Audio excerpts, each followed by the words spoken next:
what is a sexologist and how does one become one? You should be coming to the table with your cup already full, because that just, it makes it fire. It goes So you suggest masturbating before you have sex? Well, why do you think that is? Why do you think there may be a couple and the man is busted masturbating that morning and the woman gets offended? What do you think has led to that type of interaction between them? We have the toys, the lubes, the arousal oils on the nightstand and in the shower. What? Wait, what? Explain. Right. Explain. Just to be completely honest, like if I have to go into like a CVS or something to get lube, like I feel like I'm being judged by literally every single person behind the counter. It's also because people recognize you, though. Well, so sure, like, but I'm way beyond that. But when I was younger, it didn't seem like a healthy thing. It seemed like my dirty little secret. What would you say to someone that came to you and said, you know, I don't know, maybe I'm on the smaller side, or does size really matter? It's not how deep you fish, it's how you wiggle the worm. That's Brian with the mic drop. Right, totally.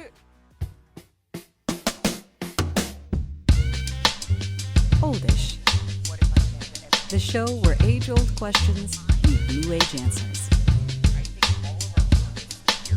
With your hosts, Randy Spelling, Brian Austin Green, and Sharna Burgess.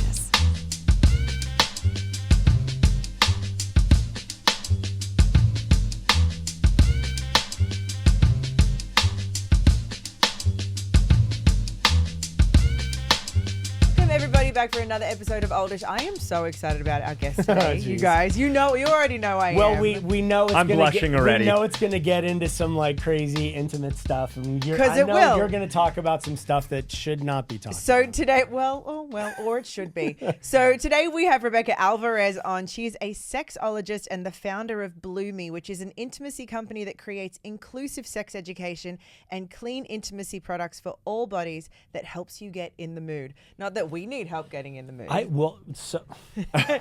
Alvarez, welcome to Oldish. Thank you for joining us today. Thank you. So funny enough, so much we for literally just recently were talking about some stuff we should maybe get from the store. Oh, we did. We did. We were discussing. So maybe you can. What is a sex pillow? Oh my! I don't think he was about to divulge that information. Are you? Wait. Yeah, no, I know. What is a sex pillow? I know, right? What is a sex pillow? Okay, listen, this is something that women should know. It's a pillow that helps you get the right angles, because for some women, positions can be uncomfortable. So does it elevate? No, this is not a dirty thing. Take the stigma away from it. No, it is it's to not help a dirty with pleasure. thing. But then we were talking about, and I was thinking like, well, why wouldn't someone use a regular pillow? And it's like, well, who wants to, that things happen on pillows when they're... No, well, I can add a little bit more context here. Okay, so please. A sex pillow is angled in a way that actually lifts the pelvis of a woman to be at a nice angle for more pleasure. So a regular pillow, even if you have a firm pillow, it's going to be flat, right? It's going to be kind of like a rectangle.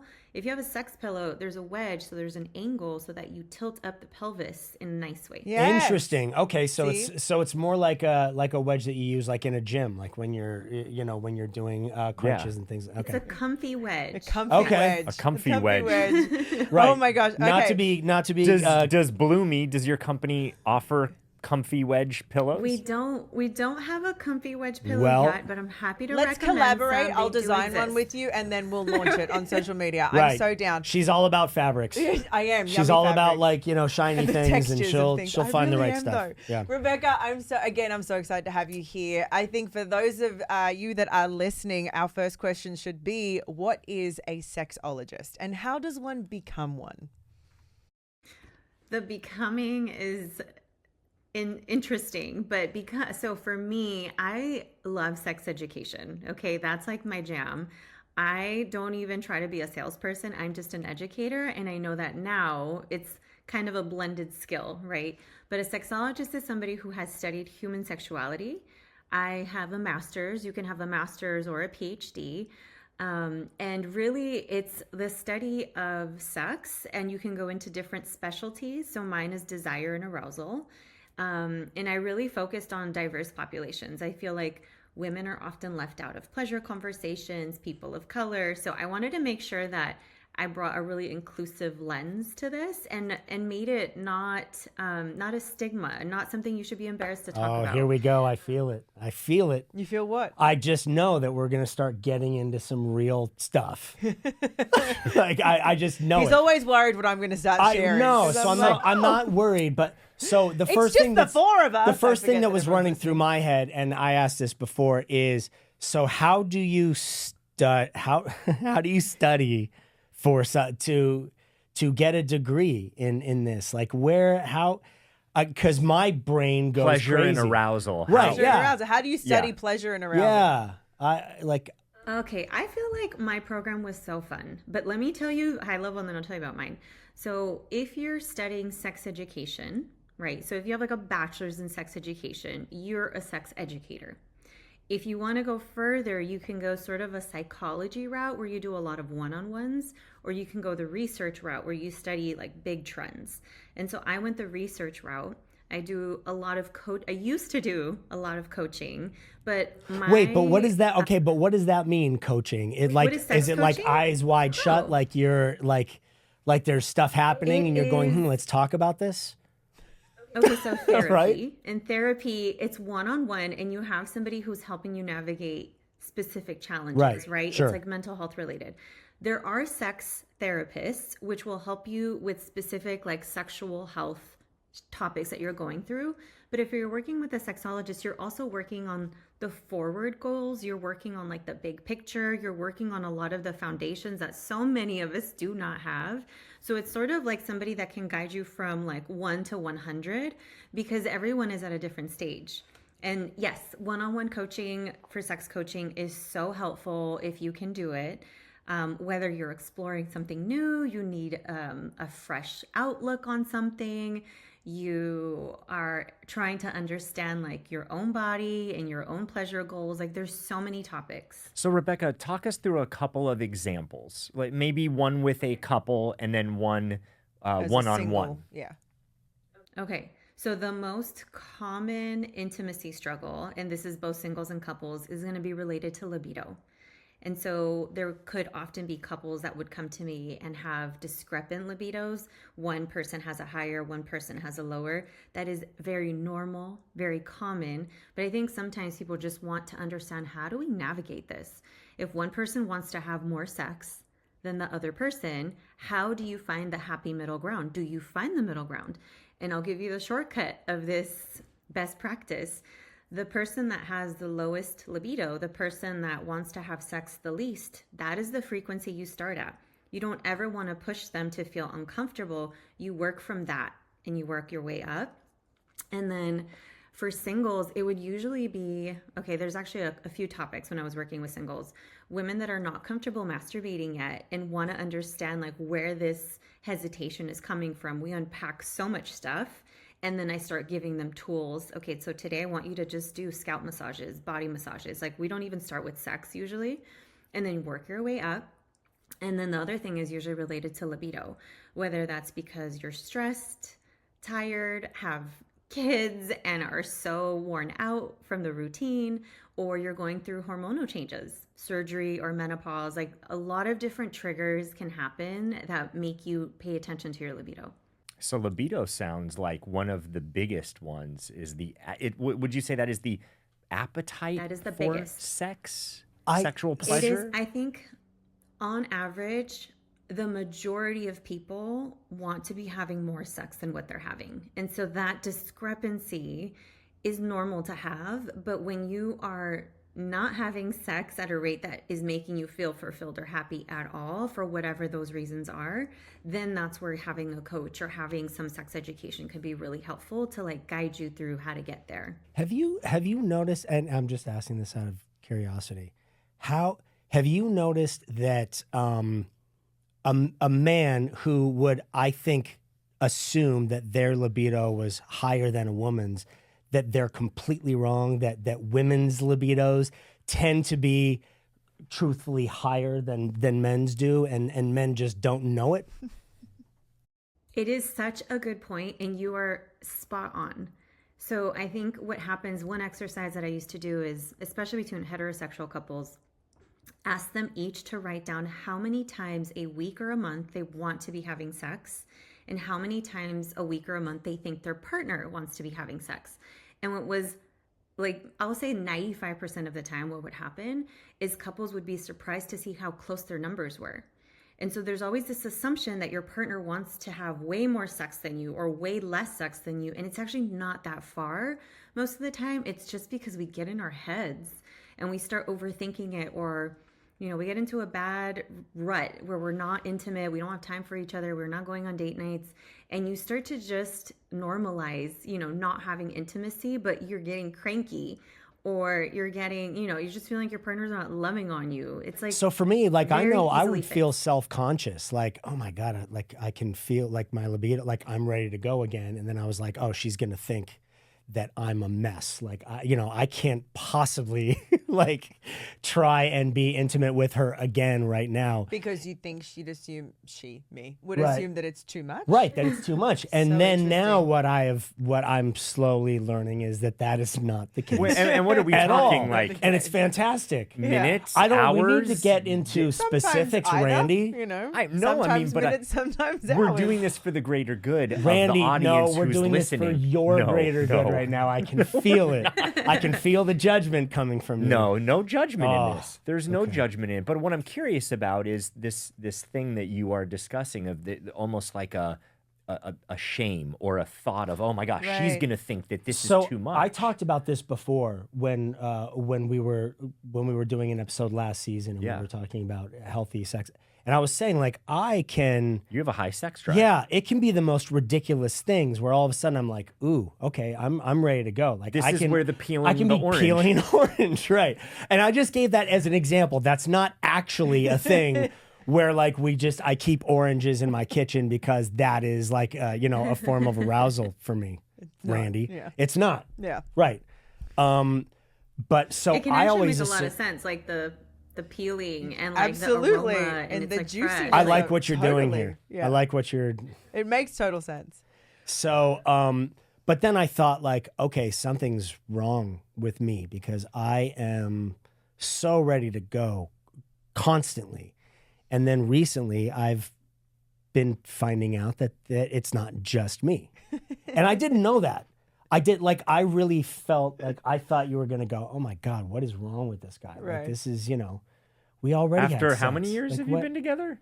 And you're just Well, now? but it's not like recently as in this week, but Oh. honestly, since about a year ago when we started. So, Rebecca, we had a somatic sexologist come on the show about a year Jaya. ago, Miss Jaya. Miss And it was our Jaya. first introduction to these conversations.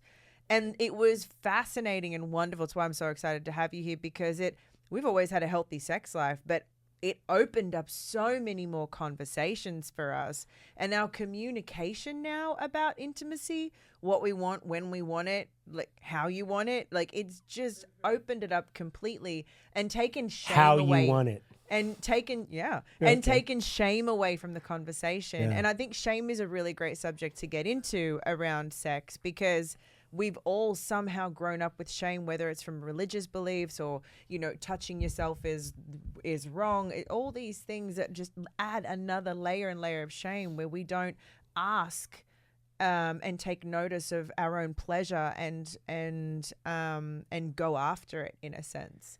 So I feel like that's an amazing 100%. conversation to have.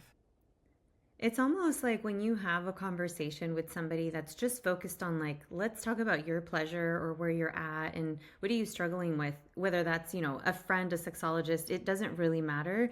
It's sort of an unlock moment. It normalizes it and it makes you feel very validated and a little excited to go do something about it. Or it just leaves these little sticky notes in our mind like, I actually never thought about that. And then when it gets closer to date night, time together, whatever it is, those ideas are already floating around in your mind and it makes you feel more at ease. So this is what I love about my job. Like just one conversation can impact people in ways that I'm not even understanding, but these are safe spaces that we create as sex experts, right? To meet you where you're at and let's talk about whatever's interesting to you because it is interesting. And I think with the shame part, I can't tell you how many women especially I have talked to who bring like layers and layers of stigma and shame that they might not even realize they're carrying. It can be generational, it can be religion based, it can be like gender stereotype based. It's messages we get growing up, right? Women of color tend to be hypersexualized, so a lot of women of color are actually turned off to being like sexualized in general because of it. Like there's so many things that happen, and porn is actually this. We could talk about just a whole session on it, but porn is not real sex 90% of the time, and so if that's sex education for most young adults and that's how they think sex goes, we're already starting off on the wrong foot, right? It's like, no, that's performative. Can you Right. can you explain that for people? Because I know people are probably like, okay, yeah, I get that conceptually, but what do you mean porn is not real sex? Most porn is not real sex. There's actually a friend of mine, I love her, Cindy Gallup. She has a company called Make Love Not Porn. I'm sure she would be amazing for you all to do a deep dive with too. Her whole concept is if we can show the world what real sex looks like, we're going to address so many issues we have right now with our communities, including sexual abuse. And that's kind of a big statement, but I feel like she's right, because what happens is, let's say you're a teen and your first sexual education experiences are your class, which is so, don't get me started. I had abstinence only education, by the way. Wow. Did you? Which you can Wow. come back to, but it was just, we had an abstinence only contract. It was a whole thing where I was like, this is not comprehensive. But when you're being exposed to a sex ed class and it's all about anatomy and don't get pregnant and STIs, and there's a lot of fear, and it's not pleasure forward.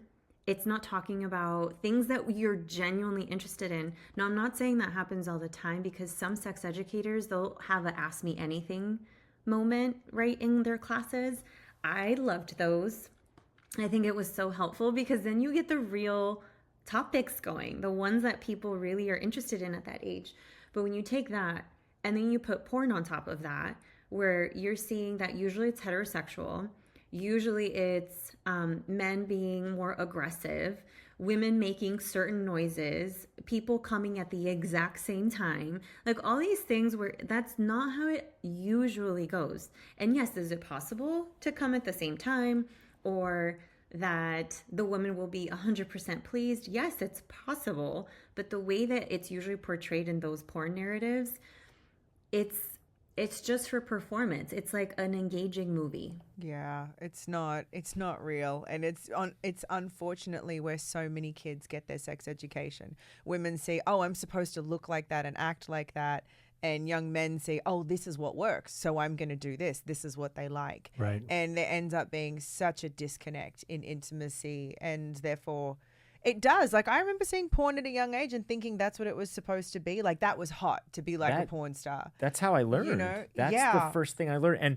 truthfully, when I saw my first porn film, I was a little bit disturbed, and it was old. It was like a 80s, Like a Debbie Does porn. Dallas or something. Yeah, but I was Right. really, I was picking up on the whole thing, and it just seemed weird. But that was how me and my friends were also educated. Right. Is like, that's what you do. So what is, I know there's such a gamut and this is subjective, but like, what is healthy sex? What is, if porn isn't that, what is? Oh my gosh. I think that it's hard to give an answer here, because the beauty of human sexuality and sex is that it is so fluid, and you adapt it to yourself, like your needs, your interests, your desires, right? But at the end of the day, whoever is involved, let's say it's two people, they should enter that experience feeling good and leave that experience feeling good. And so whatever you're bringing into that experience, let's say it's a couple and they go on date night and they come home. You've now had this interaction with each other where you get to emotionally connect talking is intimate, hugs are intimate. You've had these build-up moments, and now when you come to the physical sex intimacy side, you feel full. Let's say you both masturbated earlier in that day too, because that's another thing I recommend. Don't assume your partner is going to fulfill all your needs. You should be coming to the table with your cup already full, because that just, it makes it fire. It goes to the next level. that's So, so so you interesting. suggest Right. masturbating before you have sex? Not like directly Not before. immediately before. Right, Yeah, but right, 'cause you- before, okay. All right. like How Yes, come? I think How come? if you are masturbating on an ongoing consistent basis. Now, I'm not saying it has to be every day, but every day's fine. Every other day, whatever feels good for you, you are not only like improving your health, your sexual wellness, because of blood flow and just getting that like constant feel good cocktail of hormones that you get when you have an orgasm, which is good for your mood. It slightly reduces depression, and all these like benefits that are just constantly floating in your body. All those things you now bring to intimacy with a partner, and you feel really confident. You know what you like. You know how you like to orgasm. Hopefully your sexual communication is also getting stronger throughout your relationship, right? Especially if you have these unlock moment conversations. And then when you have sex, you already feel really good, and you take it to the next level. It's a sexual energy concept. I love this perspective so much, because I think so many people, I mean, we've had these discussions not about in our relationship, but in past ones where as someone may have been criticized for masturbation, saying, why are you doing that? It should be me. And taking that as a negative experience and moment because it wasn't happening together. Right. And it was someone going off to do it on their own. And Right. so What's that makes wrong? the other What's person, wrong with you? me? Why- Or yeah. why, yeah. Yeah. So I love this perspective because, well, why do you think that is? Why do you think there may be a couple and the man is busted masturbating that morning and the woman gets offended? What do you think has led to that type of interaction between them? Because I think that's very common. I think it's common. It's very, very common. And if you feel badly or you feel slightly jealous, that's also a normal feeling to have. But where it's rooted, where it's coming from, is the idea that our partner has to be our everything. And I think this is where a lot of us kind of trip up when it comes to like our sexual compatibility and our sexual relationship with somebody. If you enjoy solo pleasure and then can bring some of those concepts, likes, desires, dislikes, to your partner, communicate those, it all helps you feel good during sex with your partner. And I think the idea is that if my partner isn't fulfilling me 100% of the time with everything, and I catch them, right? I catch them masturbating, I'm not good enough. That's where that like root is coming from, but that's not how it works. When you're talking about sexual wellness, you should be really comfortable in your own skin and really focus on like your own pleasure. This is where like I love recommending products. I think that people should be having kind of like their own nightstand collection and feeling comfortable leaving it out and reaching for it. I remember just even like, Wait, we have kids, so we shouldn't leave it out, right? We can't leave, that's we can't leave things out. well, I have kids and I leave it out. But here's what Okay. we Wait, do. stop, We- Wait, stop. no, she hold just on. locks the door. Oh, Do yeah. you lock Yeah, the yeah, door yeah. then? Like, do you have a No, we leave it out. padlock We on the leave- door? Like how? We have the toys, the lubes, the arousal oils on the nightstand and in the shower. What? Wait, what? Explain. Wellness products. Right. Explain, please. Explain, Yes. I know elaborate, this yeah. is becoming. I'm gonna start showing like pictures of what I mean, because the way that this is one of the reasons why I started my company. Instead of continuing to recommend other brands and sometimes have this is a great lube but, or this is a great toy, however, like I just wanted to create the easy to use line that was going to be really wellness. It has like a wellness look to it. You might not even know what they are. It just looks like a beauty product or a lotion. And so I've sort of like brought down that stigma a little bit with the products at Bloomy. And the whole point is create a collection of tools that you're going to reach for that are going to enhance your intimate life anytime. And it's for you and your partner. My nightstand has a few lubes, a couple arousal oils, and a massager. And I just leave it out. And I'm not embarrassed because obviously like this is my space, but I can understand why it's challenging for people to have everything out. So I say start with 1 or 2 products. Have an arousal oil, which is ours is beautiful. It's this little glass bottle. Start with that. And then watch how many more times you're going to start using it because it's there. Insight. It's you a think about it, product. right? And okay, so when there's shower. kids, right? Because you Dude, said I love you the have look on your kids. face right now. I have so many thoughts. I have so many thoughts going through my mind. Number one being I've researched you and your products, so I was looking at. I really appreciate the care and consideration, and the sort of the ethos that you have going into your products, because it's sort of it's muted. It's matte. It's not this like shiny, like here I am. Here's Right. this crazy thing. Right, with big red lips on it. And No, things. it's Right, almost yeah. like comfort. Yeah, Yeah, there's no, there's a it's true. comfort Yeah. and an ease Not and like a glittery and- soothing yeah, to it. right. So it's like wellness products. That's what it really feels like. Is like a beautiful, nice spa wellness product I love that. across the board for your products. So I appreciate that about Bloomy. But also, I'm curious about when you have kids going in, and of course they're going to be curious. What? We have a 2-year-old or that guests will that wanna literally see your like bedroom? grab a bottle of lube and like put it all over his lips, thinking that it's it's like true. lip gloss. Oh, mummy phone. Oh yeah, Mama totally. phone.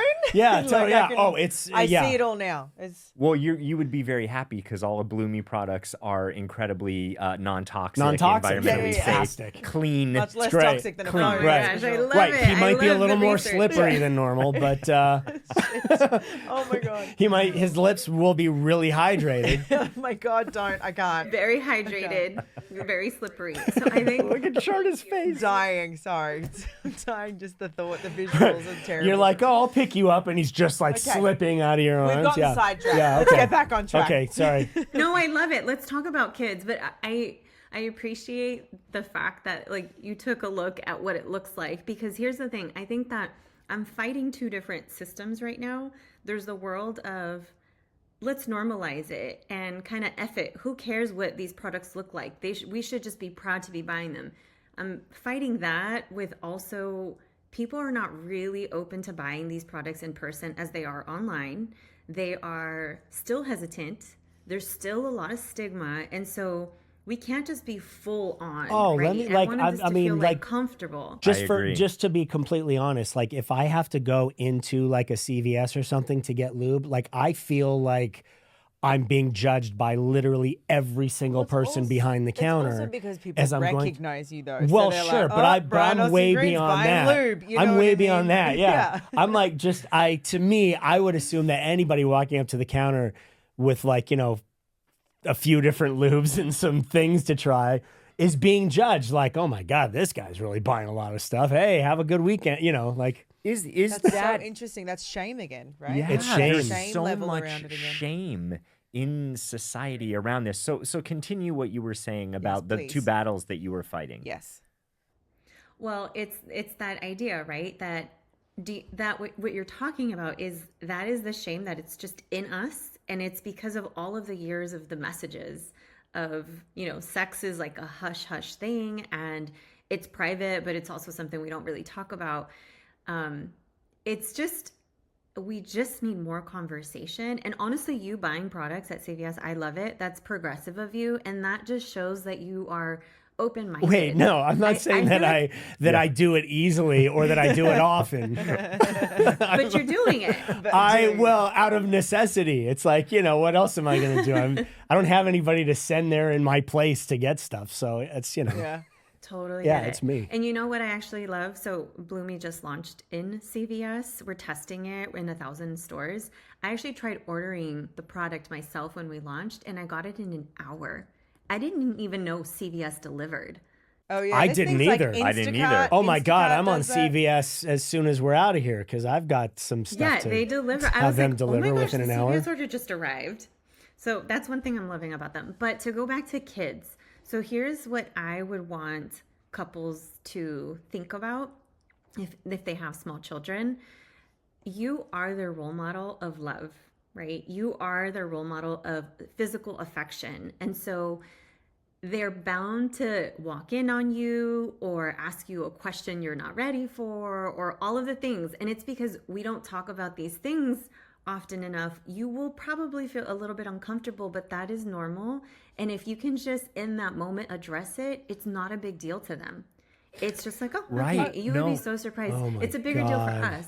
That I Yeah, really, it's I true. really like this angle though. Hear me out. Hear me no, out. I'm hearing. Go. So many of my friends have talked over the years. I've heard this from clients, like a really disturbing moment when they have walked in on their parents somehow. And I wonder, why is that actually so disturbing? If it was more normalized in a conversation, you might have a better idea of how to language this. But this is part of our love for each other, and it is more. But what do you do as parents? Like you throw up a peace sign and you ask, like, can you make me a coffee? Or like, Close can the you get me door, water like, because I'm thirsty right What now? is No, the? Okay, I'm not so done with what I'm is the doing, like, correct- how- Yeah, what is the correct what's the reaction approach? or response when Yeah. a kid walks in on you? So across the board, what you want to do is you just want to say, hey, we're having private time together. So you don't want to invite them into these moments, but you want to basically just let them know this is a privacy thing. And then I'll take the example for you all. You have a 2-year-old. They won't understand Oh, the what 12, it is. 10, and 8 will though. The 12, 10, and They 8, yeah, will. the 12, 10, and 8 absolutely will. So the little ones, you want them to like have moments of you two being affectionate in front of each other to really model what a healthy relationship is like. And part of that from the very beginning can be having your own private time, your own pleasure products that you don't walk through what they are and how to use it. But those are just, those are for mommy and daddy. Like, or they accidentally grab your vibrator. I have so many stories of my kids. Okay. Grab your vibrator. Hey, that's mommy's massager. I need you to put it down. That's for me. So it's like just trying you to, I guess, let go a little Just bit. wait of till some they're of the shame 16 and they're because- like, massager. Right. Hey, mum, massager. Sure. Oh. Thanks for that. the controversy of should you give your teen a toy is something that I go back and forth about, because if you want your kids to value pleasure- Wait. No, I wanna hear this, Yes, yeah. no, I do also, but I just want to clarify this. We're talking about giving your teen a toy. Yeah. pleasure it's toy. something to consider. It's something to consider, and they're gonna feel awkward AF getting it from you. So Yeah. if you're open to your like an uncle or an aunt that they think is really cool, whatever, like having many conversations with them and maybe giving them a product, I would highly consider it. And here's why. I know it feels like way Inappropriate. beyond what you're comfortable with, but kids are making their own toys and they are not safe, and it is happening across the board. Really? Oh, I did Wait, not what do make you mean their they're own making their own toys? toys? Like inmates make shanks in prison? Like how? They are What making their what own a correlation toys. Like, for there, by the example, way. Yeah. boys are so like cis boys, right? They have a penis. They are discovering the pleasure of masturbating pretty early. Usually it's like before 10. And by the time they're preteens and teens, they feel so embarrassed to go buy these things that they're making their own out of like plastic bottles with liner around it, or anything they can think of with suction. I've seen vacuum cleaner toys. Like, so they're trying to know about pleasure, but they already know that there's so much shame. They can feel it even though they can't vocalize it. So I think that if there was a way, and I'm still trying to figure this out, but if there was a way to have products and have teens know that that was an option to them and that their parents weren't gonna like ask them questions. Maybe if it's or like a make big tooth deal out fairy of it, approach, I think like they would the- use them. like the toys were just found under a pillow or something, and they were like, "Oh my god, I woke up and there's like maybe that's." So here's why I'm for this, right? And I still don't know how to approach this. My heart as a right now is parent. I know. racing. And I feel like Take a deep what you're breath. saying is incredible, and you're probably a couple decades early, but I think we'll get there eventually. Is this shame and stigma that we create around sex and our kids? I grew up with it. I didn't know what my own pleasure was. I had sex with my first boyfriend because I thought it would keep him because he was sleeping with other women. Already, bam, it's about them, not me. And the exposure to porn and the shame around it. I didn't even know what an orgasm was in the beginning of having sex. I had no idea A until lot of us didn't. and then even then when it finally happened, it was like, oh, was that okay? And then not knowing how to get it there or ask for it. It was such a long journey in being able to enjoy intercourse. Sometimes it would hurt and I wouldn't even say anything because it had nothing to do with my own pleasure, but everything to do with them and just the performance that I put on, right? This is what we grow up thinking as men and women, or male, female, with intercourse. And so I'm actually for this. I don't know how you introduce it. I don't know how you completely like give the older generations I think if a heart kid attacks. loses a tooth and then instead of money, it's a toy underneath the pillow, So hear me out. that's an easy introduction. Imagine and, you know, a world where kids are not feeling shameful and not repressed, right? and they're exploring things, and so therefore they're not feeling like it just explodes out of them on a person where they inappropriately do it or touch someone or suppress themselves completely and have no idea of their own pleasure. Like, you create little monsters because you're not 100%. allowing them to explore. I'm having like light bulb moments here. I get it. I don't know how you're going to implement it. I think you're up against a few still- Tooth fairy, roadblocks. tooth fairy. Just But saying. I'm in full I'm just support. pitching that. Fairy. I mean, I totally get the benefit of this, and I think it's amazing. The sexual fairy, like you come up with something like sexual like Elf fairy. on a Shelf, but it's like, Can you dress it's like something. that? Can you come I'm in telling with the you, costume? if you make this happen, then let's get into business on this together because I'm There's down. something there. There's something there for sure. there's something there. I don't have the answer, Yeah. but I do see the issues, and I feel like there's alternatives. I just don't. We're making progress, right? We're talking a little bit more about sex. People are buying these products more frequently. The Google breakout search terms in sexual wellness are like through the roof right now. COVID accelerated a lot of the trends that I thought were going to take longer, and I think it's because people were stuck at home and so stressed and wanted to connect, and we're just like, Well, and they frustrated with their weren't feeling the partners. same the same shame and pressure because they weren't in front of people. They were it's like that was just it's a like that bubble. keyboard warrior thing. Like Yeah. everybody's in their own home, so it's like, oh shit, I might as well be trying some things because I'm not like responsible for it. Nobody's seeing me do it. I'm not having to talk about it. Yeah. My hope. And here's the thing. Go ahead. You go on. Oh, I was going to say the thing about teens and sex, I think that makes us all uncomfortable is why are we going to promote, here, go have sex?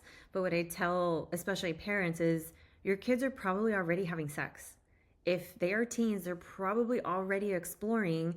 And what a beautiful thing for them to be able to lean on you and know that you're going to answer their questions and you're not going to be a source of shame for them. And it's not promoting sex between teens. It's more just like, I am a resource for you because you're probably already thinking or doing these things. Making sure girls are on birth control and making sure that you're having the sex talk multiple times over multiple years, not just one awkward talk that's going to reinforce these patterns. So yeah, I don't have the answer for teens. I think adults How old are your ourselves kids? still just need a lot more work. I have a 16-year-old and a 5-year-old. Ooh, okay, so you're in it. You're in it. Yeah. So you are looking for solutions because you're in the middle of it right now. Okay. Yeah, and I saw it coming. I've seen the issues with, abstinence only education leads to more pregnancies and STIs. Like the data are there. It's obvious. So now it's like, how do we make it where it's more comfortable across the board for adults? And I think once I make more progress with Bloomy, I think my heart is going to take me to more of like the sex education side for teenagers. I see that in you. I see and that in you too. Yeah. Have you seen that TV show, Sex Education? I have. It's so I have. good. I think it's good, and I feel like we just need to have more shows where kids are like, okay. I keep saying kids, but they're not kids; they're young adults. They're young adults, right? I get it. I think just having more Well, they can buy guns in this conversations- country, so why can't they have a sex education? Right. I mean, I think having more conversations and normalizing these conversations where, at times it's embarrassing for us or we're blushing, but it's that full circle moment where if there are enough of these conversations and it's normalized enough, maybe going into CVS and buying lubrication isn't a shameful thing. It's always going to be shameful Or- for me. I just can't see. Where my- does that come from for you? Can I ask that question? Like, where does the shame come from? It becomes that judgment thing of like, oh my God, the person behind the counter is now judging me for like, wondering, Right, that's the thought. what the fuck is that's wrong the with idea you? in your mind. But Sharna is saying where, like, trace it back. Where does the shame come from? well, I that's think- bad. Because I think the shame in sex from like porn, what you were saying, like because porn is, it's not actually two people having sex. It is a performance. So you feel like there is, when I was younger, I felt like you're either married and so you're having sex because it is all about procreation, or you're a freak, like, or something is wrong with you in having sex. Because you're not doing it to have kids. You're not doing it to like, it's So like you're a sex the addict whole, or the you're whole dirty. concept of like, it's just like, it's pleasure, but it's a healthy pleasure. It never seemed like a healthy it does now, but when I was younger, it didn't seem like a healthy thing. It seemed like my dirty little secret, you know? Really? Yeah, So absolutely. interesting. For sure. You sure, carry dude. some of that with you to CVS, you're saying. Yeah. I Yeah. think so. Yeah. Yeah. I think that's, And I think there's so many people that feel that way. And I'm not saying it has to feel easy buying these products in front of others, but a few ideas. I mean, you can always buy them online, right? You can always buy Blue Me online even. But I also think that the more you do it, the easier it'll get. And the more you talk about it, the less you'll care. And honestly, like, I don't even know what people who check out think about, think about people's orders, but they see this all the time. And we did have this whole scandal at Target.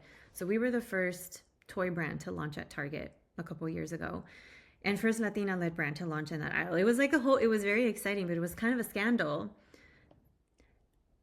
Thank you. And it was really cool, but at the same time, like, you could see it on social. Like, there were a lot of people like, what do you mean Target is allowing these toys? And it's like, why are you in the intimacy aisle with your family? Like, what kind of a sick mind do you have? And what I was trying to show is, I think progressive, maybe ahead of its time, but I'm trying to push this normalization a little bit, where when we launched at retail, I brought my kids, I brought my parents, my husband, my best friend, her kids, and it was like a celebration. And yes, we were, in front of the toys and the lubricants and all of it, taking pictures, celebrating that there was a brand, that was clean and accessible, made by a Latina sexologist, like all of the things that you can bullet out that were on the shelf. I'm also first generation. So I know in detail the stories of what my parents and my grandma had to do to really come to this country, to have that American dream. And I felt like in that moment, it wasn't just toys and lubes, because the funny thing is, like, those are fun products. It is toys and lubes, but there's so much meaning behind it, where I'm like, this is a generational push. And this is like, me going after the American dream for people that like made this effort such for a us to be able such to a do massive this as first gen. accomplishment, for sure. So it's like, it's grounding for me, because it's like, yes, we're talking about sex and we could go from here to here with the conversation. But at the end of the day, it's also, I want to make change. And I feel like, I'm kind of carrying a lot of the support from other people in my community that think it's really cool to start a business, because it's also a business and it's also on that end of it. So it's layered for me. And this is why I get really excited about it, because I'm like, I feel like I can do this and have this impact. And the education side is what makes me light up. Like, that's where I really find my joy. Wow, Wonderful. I love this. So good. You're so inspiring. I have a question about men. I mean, we talked some about women in pleasure and whatever. What do you see for men are their biggest hangups? It's actually pretty similar to women's struggles, interestingly enough. I think that one of the most common things I would see is men would struggle with opening up and being more vulnerable with their emotions, and being okay, being more sensitive and communicating how they were feeling before, during, and after sex. Usually you don't communicate that much during sex. You do maybe like a few words, or you move with their hands, or dirty talk. Like, people don't have like long conversations usually during intimacy. And I felt like men were just, this is like generalizing, right? but just struggling with the emotional intimacy side of things. And then I think for women, a lot of women really need emotional intimacy as a foundation. And so there was a little bit of a disconnect where I felt like men really did want to, but didn't even know how to talk about their feelings in a comfortable conversation. They would get hot or didn't know where to start. So I developed prompts like, here are conversation starters, or here's when you should actually talk to your partner, which I'm happy to give this tip as well. A great time to talk about sex is obviously when you're both relaxed, right? If you're out at dinner, having a good time together, you don't want distractions. Because if you're constantly being distracted by your kids, like if you're home, it breaks up the flow and it makes you feel like you have to re-engage and almost makes it embarrassing again. So I would just, anytime you don't have a distraction is a good time when it's just you two. And then there's also a concept of pillow talk, where after you have intimacy, you are extremely vulnerable. And that is a great time to have a conversation. You have endorphins, you're relaxed, you probably don't have clothes on, you're laying down with your partner. So actually talking to them about what you enjoyed and like reinforcing the things that you're liking, that is a really great time for that. Versus criticism, right? Yeah. Right. So like the things you want to change or the things you want to try, have those in the conversations when you're both like, ask each other the same question. Like, what's one thing that we haven't done that you want to try? What's one thing that I do that if I tweaked it a little bit would feel so much better? Like, it's almost like visually talking about things, you know? But after sex, it's a great time to talk about what you really enjoyed. Right. Yeah, Yes. I think it's important though because all the things that you're saying and the way that you're putting it in is like there's positive reinforcement. Look at what you really enjoyed, say that, and then maybe talk about something that I did enjoy that. And if it was like this, I think that would be, can we try this? So you're already starting with a base of Exactly. positive reinforcement versus like, oh yeah, that doesn't work for me. I've heard in couples a lot of times that just shuts people down, and then It does. it gives this idea of, oh, is my performance going to be good? Is it going to be bad? Do they like? And it gets people in their heads, makes it worse. So starting with positivity and connecting, and then moving it forward from there, right? Yeah, because can you imagine if, let's say, every other time in between having sex, you have a quick touch base about something, whether it's like, I saw this lube and it's, flavored. What do you think about that? And what if you built these conversations? Can you imagine like how much tweaking and trying you would have? Like, you would create this full menu of things that you're going to experience with your partner, and they would be exactly how you like it. It's amazing. And I think that when I put the menu concept out there for people, they're like, oh. And I tell my husband sometimes when he does something, I'm like, can you add that to the menu, please? So it's like, That's a great I way. like It having is, that. Yeah, adding to a menu. Yeah. I Gosh, love that. Rebecca, thank you so much for continuing these conversations and normalizing this for your products and the work that you're doing. We really appreciate it. Can you please next season be in here with In us here too? with us, Please. yes. Yes. In Yes, studio. I'm happy Yeah. to. I would I'm happy to absolutely do love that. It'll be fun. Oh my God, we would need more episodes with you. I need more time with you. There is just so much to discuss. I love I it. know. Right? Thank you. Yeah. It's fun. I love the questions you're having. They're very real, common things, common struggles, common questions that you're bringing the really fresh twist to it. And I love that it's three of you because it becomes a really fun group conversation. Yeah. Thank you. Thank you. Thank you. Incredible. We Yeah. appreciate that. One question that I did have, because you were talking about the different toys and you said the one that's really small and compact. And I did think, because I think this is an age-old question amongst men, I've had clients over the years who have been very self-conscious about their size. And it is something that, I've coached them around, but it's still like it really gets in the way of them even allowing themselves to have pleasure because they're so locked up about it. What would you say to someone that came to you and said, I don't know, maybe I'm on the smaller side, or does size really matter? Because so much of what men hear, and they're bringing this to me, and I'm trying to like show them evidence that it doesn't always matter, and it depends on the person, and blah blah blah. But sometimes it doesn't matter. This is ingrained in them. What do you say to them? Yeah, it's definitely something that a source of anxiety for some men. I think what's interesting is when you look at like the actual, I'll say like measurement data, most people are just average.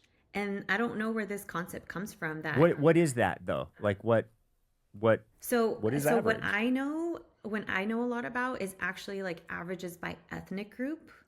And Good point. And usually men are in the same range by like a quarter of an inch. So it's not like, let's say like the average is, and I could get this wrong because this was like 5 to 6 years ago, but let's say the average is like 5 inches. And this is erect. This is not like when you're not aroused, right?